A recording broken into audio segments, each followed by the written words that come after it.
No one will be able to be armed. We will take all weapons. It was a human drama with emotions and tensions running high. Patty Connie is still trying to recover physically and emotionally. They really did a number on me. From the day police forced her from her home. It was traumatic. All of a sudden, they were banging on the front door, the side door, and the back door. They said, "Let us in." Patty tried to explain. She was on dry land, she had plenty of food and water, and didn't want to abandon her dogs. But it didn't matter. If you see 6 or 8 police that look like linebackers pushing you in a corner, you're in shock. I'm saying, look at all my food. I got plenty of food. They kept pushing me back, and ended up like this. Then, Patty showed them a small revolver she was carefully holding in the palm of her hand. A camera crew was there to capture what unfolded next. I said, "It's not even loaded." And I dropped it on the floor. You got a gun? Well, they punched me in the face. Look at my black and blue marks. Look at what they did to me. They dragged me out of here. I really thought they were going to kill me.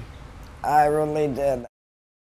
We were coming back across the lake is when we got stopped by Coast Guard and St. Tammany Sheriff's Department and the National Guard by gunpoint. We had identification. We were coming back from a house that we were taking the weapons out of so criminals wouldn't break in and steal them. And we've had policemen tell us that that's what they wanted us to do, but not the sheriff in St. Tammany. They just wanted to confiscate them from us. We felt like criminals at the time when they come up to us with M16s or AR-15s, whatever it was, but there were 4 of them with rifles and holding on us with our hands in the air until they got in our boat. So they got on the boat and they asked us, "Do you have any loaded weapons?" Yes, we do. They're in the 2 back compartments. Wayne went to show them where the gun was, and he screams, "Don't touch it. Don't even move. I'll get it." I felt like it was un-American and then we had been violated when they took. Like I say, we were shells out. We were just sitting around looking at each other and said, "We just got our guns taken away from us." They took them. And they didn't have a right to take them. They didn't have a reason to take them. That was the thing. We did nothing wrong. But they took them anyway. He said, "Be thankful we're taking your guns here." Why should I be thankful?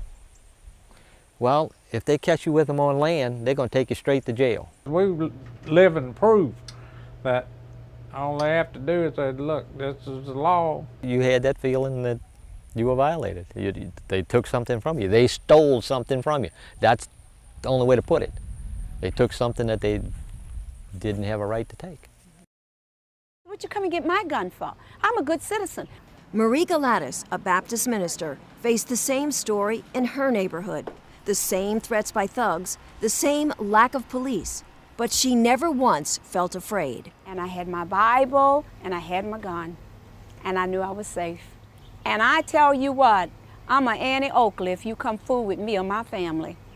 I'm gonna let you have it, buddy. Marie knows she was lucky.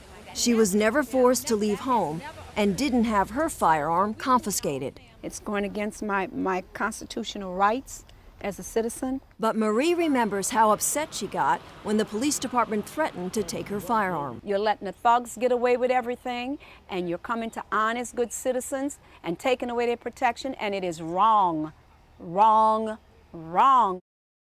What I feel is that we're losing control of who we are as a nation. Robert Zoss was forced to evacuate when a tree destroyed both of his family's homes. Loaded with dogs, kids, people. Then, as they were exiting through downtown, the unexpected happened. These cops came out of nowhere, said stop, and asked, do we have weapons in the car? And I told him, yeah, I do. He said, get out the vehicle, had us all sit cross-legged in front while they searched the vehicle. I had a .22 long rifle. My tenant's girlfriend had a .22 pearl handle revolver given to her by her grandmother or grandfather. But Robert couldn't believe what he watched police do next to his rifle and his friend's pearl-handle revolver.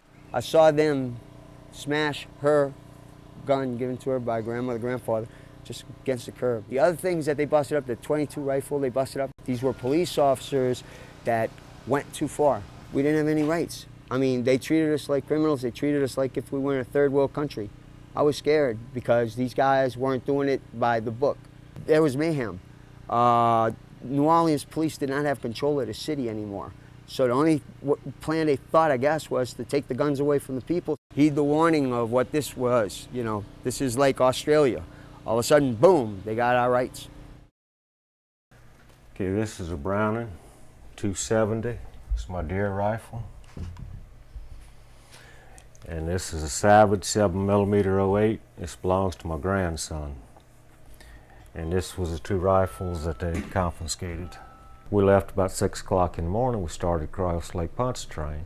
As we came out under the drawbridge, a St. Tammany Parish sheriff's boat run up with their lights flashing, told us to pull over. So we pulled over, and they pulled in about 20 foot from us. And they had 5 guys in the boat, and they had assault weapons, and they pointed them at us and asked if we had any weapons on board. I told them yes, we had 2 weapons. They said, get at the back of the boat with your hands in the air. We're coming aboard to search.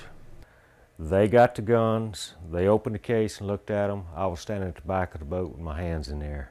Automatic rifles pointed at you. I mean, you don't have any choice.